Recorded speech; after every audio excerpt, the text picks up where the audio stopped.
وزیر اعلیٰ خیبر پختونخوا سہیل آفریدی نے وزیر اعلیٰ پنجاب مریم نواز کو خط لکھ دیا۔ ریالہ جیل میں ملاقاتوں کی پابندی پر شدید تحفظات کا اظہار۔ بانی پی ٹی آئی کے اہل خانہ کو عدالتی اجازت کے باوجود ملاقات سے روکا گیا۔ بانی کی بہنوں سے بدسلوکی کی گئی، اب بزرگ خواتین کو سڑک پر بٹھایا گیا۔ خط کا متن: پنجاب حکومت سے فوری عدالتی احکامات پر عمل درآمد کا مطالبہ۔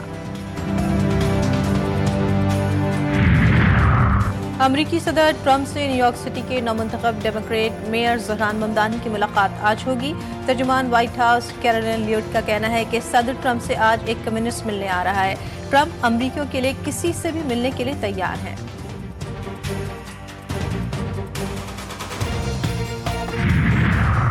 اور پیپلز پارٹی کے سابق صدر مخدوم امین فہیم کی 10ویں برسی، حالانہ برسی کے پروگرام کے لیے انتظامات۔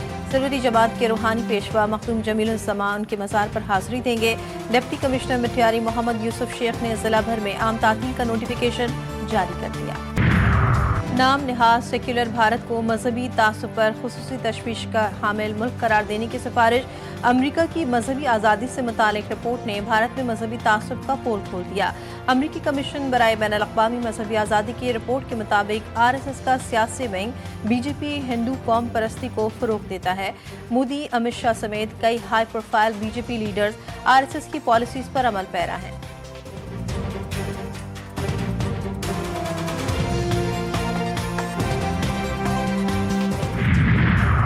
اور پاکستانی صنعت کے لیے تاریخی پیش رفت، SIFC کا اہم قدم۔ جنوبی ایشیا کی سب سے بڑی ٹیکسٹائل انڈسٹری نمائش اور کانفرنسز پاکستان کی میزبانی میں منعقد ہوں گی۔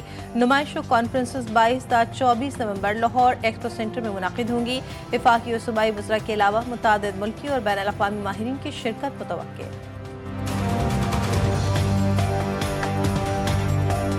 بھارتی دارالحکومت دہلی آج بھی دنیا کے آلودہ ترین شہر، air quality index 420 record. Dhaka عالمی فہرست میں دوسرے نمبر پر، لاہور کی فضا بھی آلودہ، فہرست میں تیسرے نمبر پر آ گیا۔ AQI 209 record. کراچی کا عالمی فہرست میں چھٹا نمبر۔ گجرانوالہ پاکستان کا سب سے آلودہ شہر قرار، ایئر کوالٹی انڈیکس 440 تک جا پہنچا۔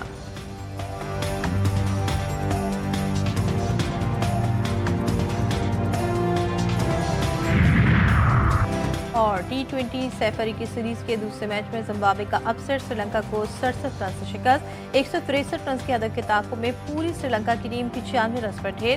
9 سری لنکن ٹیم کھلاڑی ڈبل فگرز میں بھی داخل نہ ہو سکے۔ زمبابوے کی ٹیم نے 8 وکٹوں پر 162 رنز بنائے تھے۔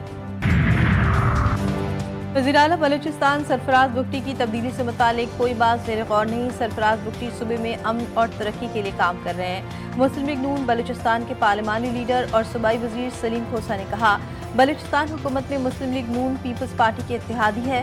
ہم سب کا وزیر اعلیٰ سرفراز بگٹی پر اعتماد ہے۔ سینیٹر دوستین ڈومکی نے وزیر اعلیٰ سرفراز بگٹی کو ہٹانے کا دعویٰ کیا تھا۔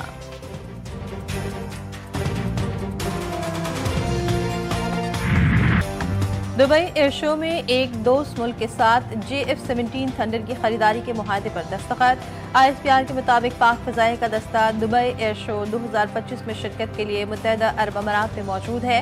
ایئر شو کے دوران JF-17 تھنڈر بلاک 3 طیارہ خصوصی توجہ کا مرکز۔ بھارتی فضائیہ کے اہلکار بھی پاک فضائیہ اور طیاروں سے متاثر۔ بھارتی فضائیہ کے اہلکاروں کا پاکستانی قبائل کا دورہ۔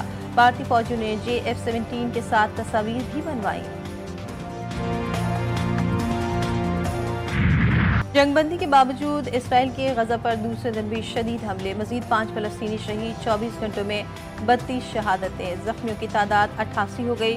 شہداء میں 8 خواتین اور 12 بچے شامل۔ اسرائیلی فوج کی زرعت لائن کی خلاف ورزی، 300 میٹر تک پیش قدمی۔ حماس نے حملوں کے لیے اسرائیلی الزام کو اپنے جرائم اور قوانین کی خلاف ورزی کو جواز دینے کی ناکام کوشش قرار دے دیا۔ امریکہ نے خبردار کیا کہ اگر حماس نے غیر مسلح ہونے سے انکار کیا تو اسرائیل کو دوبارہ عسکری کارروائی کی اجازت ہوگی۔